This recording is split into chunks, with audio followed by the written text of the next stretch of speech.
of the Zionist state. What is happening in Israel at the moment is something you will not believe unless you see it with your own eyes. Flights have been delayed, some doctors have stopped work, and schools and businesses across Israel have been hit by a nationwide strike and protests. People are demanding that the government secure the return of hostages still held by Hamas. The one-day strike was called by the trade union federation Histadrut. A court ordered the strike must end around half an hour ago, with organisers saying workers had been ordered back to work. And when they were asked to go back to work, they called for more strikes in the state of Israel. Financial Times, they have reported something very, very shocking. Nobody saw it coming, especially in the state of Zionist. They basically said, quote, "General strike paralyzes much of Israel after hostage deaths trigger protest." We have to understand this article very carefully because this article is laying out the future of Israel in the coming days. A general strike shut down much of Israel on Monday as Netanyahu government faced growing anger at its failure to secure the release of hostages held by Hamas. The strike represents one of the biggest, just pay attention, one of the biggest expressions of public anger at the Prime Minister's handling of the war since Hamas's attack on October 7 last year, and is the first widespread industrial action. Thousands of Israelis also poured onto the streets for a second day to block main roads.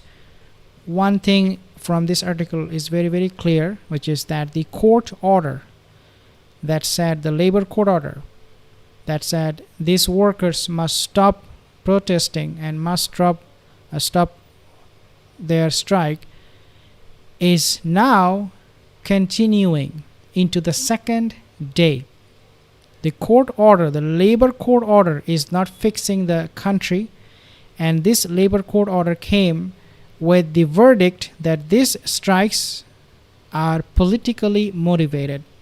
Nevertheless, millions of Israeli, I reported yesterday 500,000, today we can count easily 1 million at least people came out onto the street of Israel for this mass protest. What is even more shocking and surprising is that this is happening at the backdrop of Israel 40,000 businesses getting closed. The economy is suffering. The tourism has dried up. Israel is right now at a point where if they continue this kind of protest for the next, let's say, 1 week, you can clearly see what will happen to the economy will be something irreparable. And of course, we know with that, maybe United States will pour in more dollars into the country and their economy to revive it. Thousands of Israelis has also poured in on the second day on the roads with larger protest planned for later in the evening. Histadrut, the country's largest trade union federation, called the general strike in an attempt to push Netanyahu to agree a deal for the return of the last 101 hostages held in Gaza. There are some other developments that I also want to share with you real quick. And number one is that police, they are now using considerable force near the Prime Minister's house or home to disperse protesters urging hostage deal. And this is coming from Times of Israel. Basically, what is being suspected is that these protesters, they are now marching towards the house of the Prime Minister of the country. And their demand is very, very clear and one, which is that we want a ceasefire deal or we want him out. When the police saw how brutal these protesters have become, how violent they have become, they have used, as Times of Israel reported, quote unquote, considerable amount of force. something we have never heard before. Also, we know that Netanyahu was criticized by his best friend, Genocide Joe, who told Netanyahu and Israeli people and to the whole world that it is not Hamas's fault. Instead, it is the fault of this guy, Netanyahu, for which these hostages could not be released. Joe Biden is squarely blaming Netanyahu for everything, in other words. Then we have divisions in the Israeli war cabinet, where one party is against the ceasefire deal, and on the other side there is another party in the ministry who are asking for an immediate ceasefire and get the hostages back, led by Yoav Gallant, the war minister. The infighting is clear to all of us through the media. They're not even hiding, Israeli government, the problem they have. The rift, the contention they have right now is not something hidden. They do not even care who knows about this, who doesn't. Because the situation, when it boils up and gets out of control, you lose the narrative.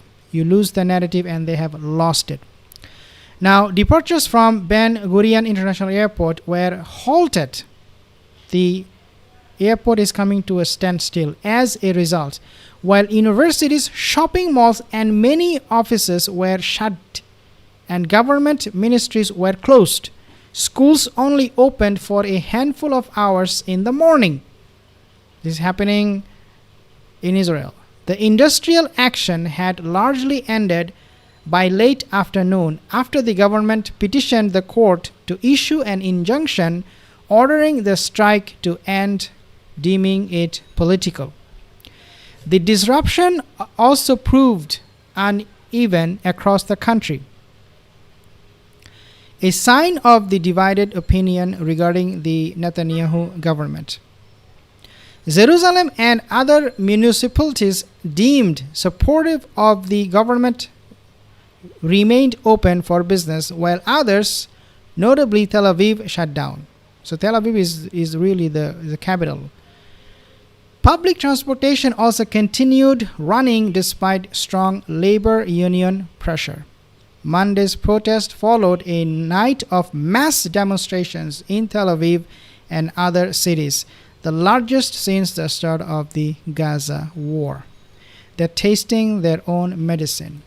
Obviously not the way the Palestinians did, but at least in some way they understand what it means to have life getting completely disrupted the way it is right now in Israel.